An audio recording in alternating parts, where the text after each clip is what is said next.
네, 앞서 정치권에 여러 가지 공방이 벌어지고 있습니다. 가장 큰 것이 바로 이제 박지원 원내대표를 둘러싼 이제 체포영장. 이 부분이 이제 국회로 넘어올 가능성이 커졌는데 지금 여야 할 것 없이 지금 첨예하게 대립을 하고 있습니다. 이 내용을 좀 풀어보도록 하겠습니다. 민주통합당의 박용진 대변인 나와 계십니다. 안녕하십니까? 예, 반갑습니다.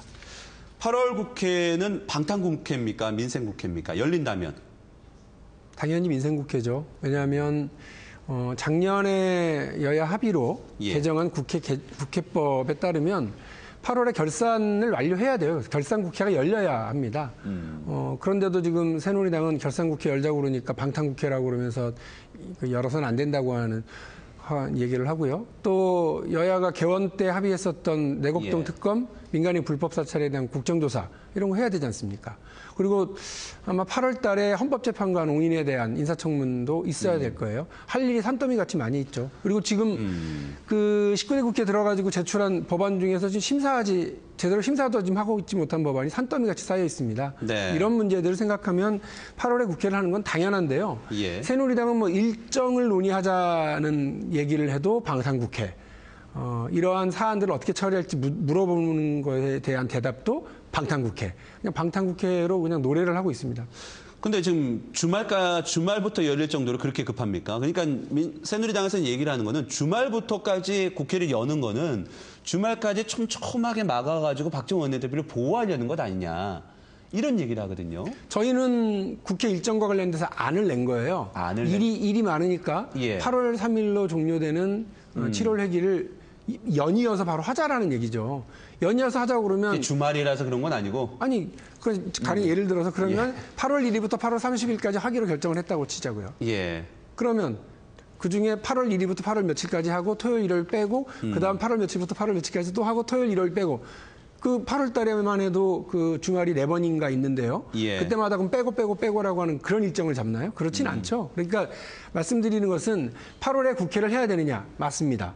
그러면 8월에 회기 일정을 어떻게 해야 되냐? 그건 여야가 협의하면 됩니다. 근데 지금 새누리당은 협의는 안 하고 방탄국회라는 노래만 부르고 있습니다.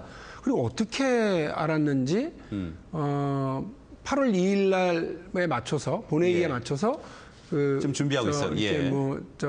체포동의안은 검찰이 아직 내지도 않았는데 벌써 준비를 하고 있어요. 이게 더 웃긴 거죠.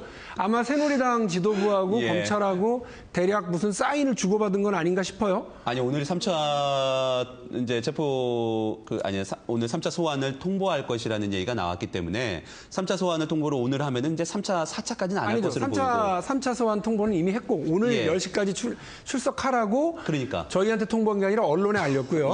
검찰은. 그러면 저희는 이제 거기에 대해서 불응하는 건 이미 세상이 다 알아요. 그런데 굳이 그렇게 또 3차까지 꼼꼼하게 하시는 것도 좋은데 우스운 건 우리가 오늘 박지원 원내대표가 출석할지 안 할지도 그걸 분명히 하지 않고 시간도 안 됐는데 새누리당은 이미 어저께 8월 2일 날 표대결을 위해서 모든 준비를 다 마쳤더라고요. 일정을 일부 좀 바꿨죠. 정두원 의원 체포동의안 때는 참석도 하지 않았던 박근혜 의원도 꼭 참석하겠다고 하고 2시인가에 열리기로 되어 있었던 대통령 후보 경선 일정도 오전으로 땡기고요. 아주 꼼꼼합니다. 어떻게 그렇게 알고 사인을 잘 맞추는지 모르겠어요.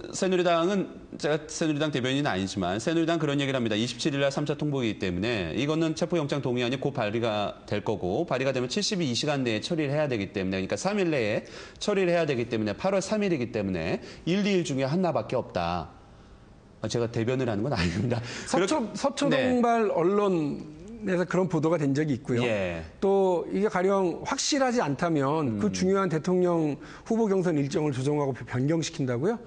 대단한 일이죠. 그러니까 저희가 볼 때는 이와 관련해서 새누리당 지도부와 검찰 수뇌부가 뭔가 도루할 때 야구 선수를 도루할 때 사인 주고받듯이 주고받는 사인이 있지 않은 거냐라고 하는 의혹이 당연히 제기되는 거고요.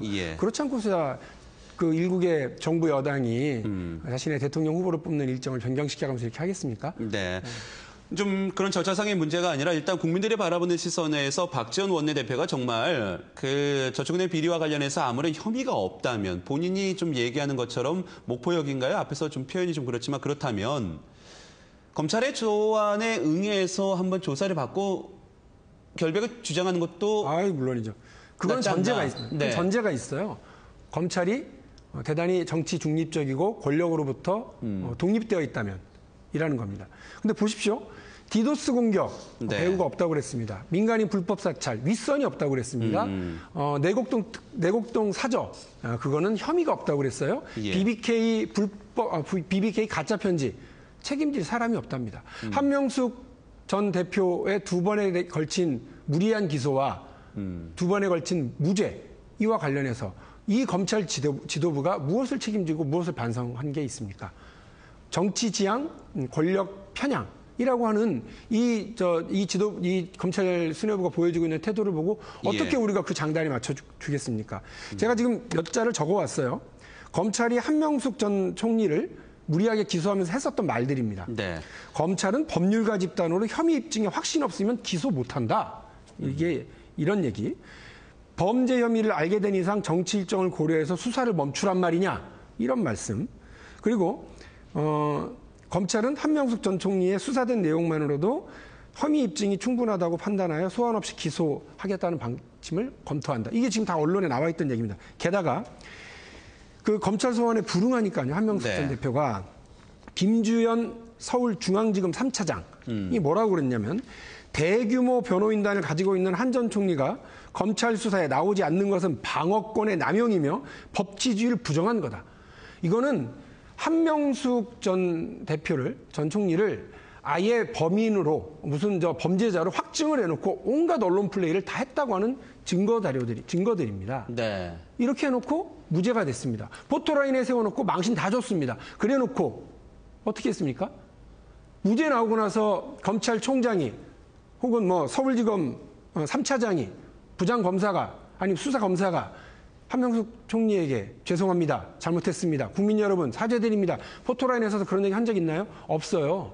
대한민국 검찰이 이렇게 권력 편향, 정치 지향적으로 잘못된 수사, 잘못된 모습을 보여왔기 때문에 박지원 원내대표가 거기 장단에 맞춰주게 되면 대선을 5개월도 남지 않은 상황에서 왜 이런 수사를 무리하게 하고 있는지에 그 의도에 놀아나는 거 아니겠습니까?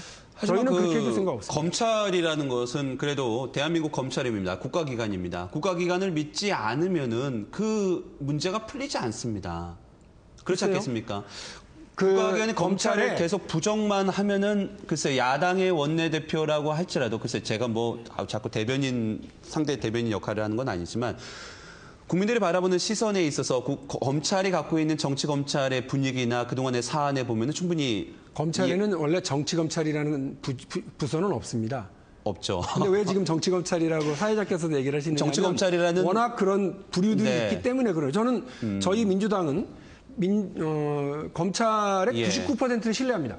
1%가 그러나 그 지금 정치 1%는 검찰이기 신뢰할 때문에. 수 없고 대한민국의 미래를 위해서라도 그리고 바른 검찰의 독립을 위해서라도 그 1%에 대해서는 맞서 싸워야 된다고 생각하고 그러한 정치 검찰을 개혁해내기 위해서 지금 저희가 그 검찰 개혁과 관련한 여러 입법안들을 냈고요. 검찰이 가지고 있는 이 권력 독점 이것을 분산시키기 위해서 그 법안들을 마련했던 겁니다. 네. 국민 여러분들께서 아셔야 될 것은 정두원 의원하고 그 이상득 전 의원의 경우는 본인들이 혐의를 인정했어요. 그게 배달 사고이든 뭐든 간에 본인들이 돈을 받았든지 혹은 그것이 어떻게 쓰였는지에 대해서 대선 자금으로 쓰였을 거라고 하는 발언도 할 정도로 혐의를 일부분 인정했습니다. 하지만 박지원 원내대표는 혐의가 없고요. 이른바 흔히 말하는 불법뻥 조사. 심야까지 불러서 새벽에 들여보내는 이런 조사를 무리하게 강압 수사를 해가면서까지 받아낸 기술을 언론에 흘려가면서 지금까지 만들어 온 거 아닙니까? 벌써 한 달째입니다. 이러한 방식으로 지금 한명숙 전 총리를 했었던 것과 똑같은 방식으로 하고 있는 이런 검찰 수사 과정도 의도도 뻔한데 그 결과에 우리가 장단을 맞춰줍니까? 저희는 검찰이 자신 있으면 영장 청구하고 법정에서 만나자는 겁니다. 그래서 법정에서 무죄를 입증해낼 테니까 정치검찰은 더 이상 정치하지 말고 언론 플레이하지 말고 정확하게 자기들이 해야 할 일을 따각따각 해주기 바란다는 겁니다. 알겠습니다. 사안을 좀 많이 궁금한 게 있기 때문에 넘어가도록 하겠습니다. 이 얘기가 관련해서 정말 할 얘기가 많은데 검찰과 넘어가시죠. 뭐. 콤차이가 관련해서는 좀 민주통합당 입장에서 또 박정원 원내대표가 또 교섭단체 연설에서도 강하게 또 제기했던 부분들이 있지 않습니까? 그 부분들을 국민들이 다 기억을 하고 있을 겁니다. 지금 민주통합당이 이제 대통령 경선이 진행이 되고 있습니다. 네. 그 가운데 좀 안철수 교수가 바람을 더 일으켜버렸어요. 그래서 마이너리그다라는 얘기도 나오고 있는데 당대변인으로서 그런 부분은 어떻게 보십니까? 저희는 이제 겨우 네. 첫 번째 단계에 들어섰을 뿐입니다.